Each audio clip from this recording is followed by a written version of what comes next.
Now in this example, we're going to look at a case where the error terms are autocorrelated with each other as we go through time.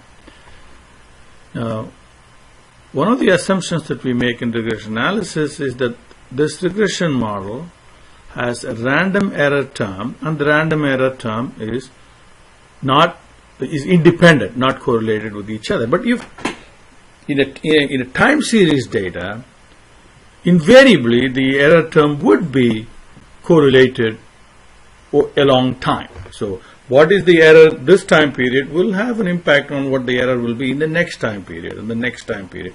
Because of the nature of time, it is not reasonable to assume that the error terms are independent. So in order to take care of that, we can introduce a different error term, u sub t, and then we can say that the u sub t is made up of a portion of the previous u sub t plus an error term, and this error term is completely random. So you can take the error term and separate out the non-random part and the random part, then you get a different kind of model. And in this situation, our ordinary least squares will not work. We have to use an Excel solver in a model that is called Cochran-Orchard model. So let's look at an example of this in the Excel file. Okay, we're going to use the same unleaded data, but this time we are not going to consider all the independent variables, but we will look at only two. The unleaded variable itself, that is the autoregressive nature of unleaded. So we will lag this dependent variable by one period and use that like this, and use that as an independent variable itself. Okay, and then we will lag the crude price, okay, and use that as the second independent variable. So let's copy that.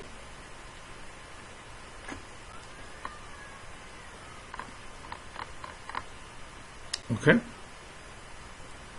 So now we're going to leave the first one off because we don't have anything there. So we're going to define L1 unleaded as the first independent variable, L1 sub crude as the second one. Unleaded price of gas is the dependent variable, the response variable. So let's define these now.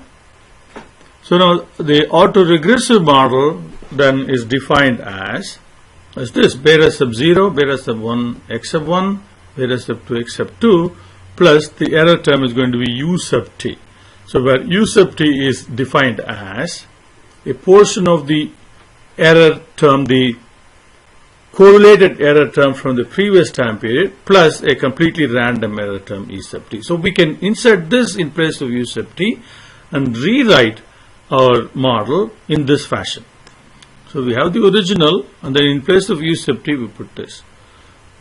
Okay. So now what we're going to do is to use the solver to come up with an ordinary least squares estimate. So we're not going to be able to use the regular formula. So we are going to determine the values for b sub 0, b sub 1 and b sub 2 and this phi, so the estimates.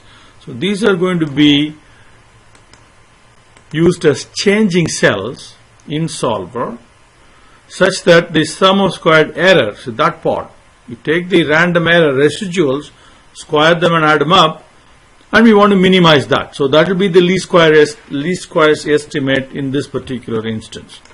So this is going to be the value that we want to minimize. So now we have to set up the formula for SSE. So let's look at the data. Okay, we'll assume that the very first U term is 0. So our fitted model for the first time period, February 1996, is going to be beta sub 0 or b sub 0, the estimate of beta sub 0, and we'll make that absolute reference, okay, plus the first slope coefficient, absolute reference that, times the first independent variable, which is the lagged unleaded price, plus the second slope coefficient, we have to absolute reference that, times L1 crude. Okay. So now we have to add the autoregressive error term. So that's going to be the estimate for phi. So we go plus the estimate of phi is f, okay, times what? The u of the previous time period. So that part. Okay, and that is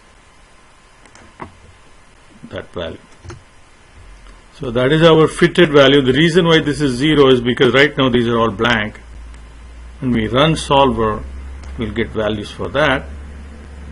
So now the error term is the actual value of y minus the fitted value of y. So that's your error term. Okay. Now the sum of squares of this column is what's going to be our SSE. Now the U term, we need to update the U term because U from the previous time period is used in the fitted values. So you can get this in a couple of different ways, but what I'm going to do is to use this format, so which is the previous U sub t, so you have to multiply by f. So we take the f value, the estimate for phi, you need to absolute reference that, times the previous u value plus the error term, which is this. Okay. So now we can copy these two for the estimation sample. Estimation sample is up to 169, up to there.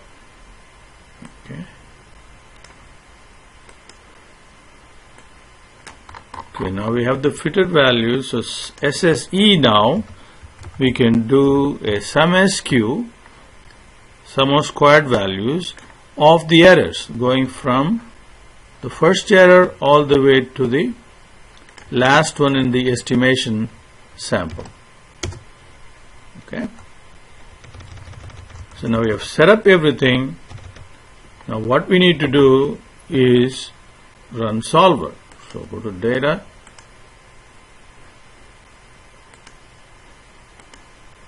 solver. Okay.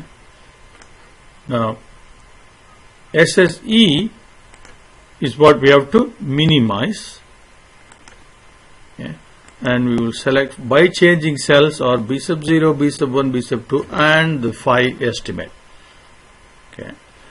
Now there are no constraints with respect to the intercept or the slope coefficient, but the estimate of phi, the phi will have to be between -1 and +1. So we add that should be less than or equal to 1 and that should be greater than or equal to -1. So it should be in that range. Okay, now we solve. So now we get a solution that gives us the least possible value for SSE, and that will be our estimate. So we can make use of these coefficients and set up our estimate for y hat. Okay. Sometimes you have to run the solver a couple of times because when you have a nonlinear solver, depending upon the starting values of the changing cells, you may end up a little sooner than the most minimum possible value for SSE. So you may have to do this a couple of times before you get before you are assured that we have the minimum value for the SSE. Okay, so here is our estimate.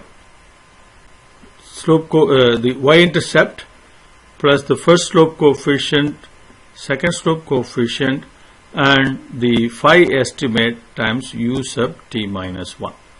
So that is our estimate when we have autoregressive errors. The errors are correlated with each other over time.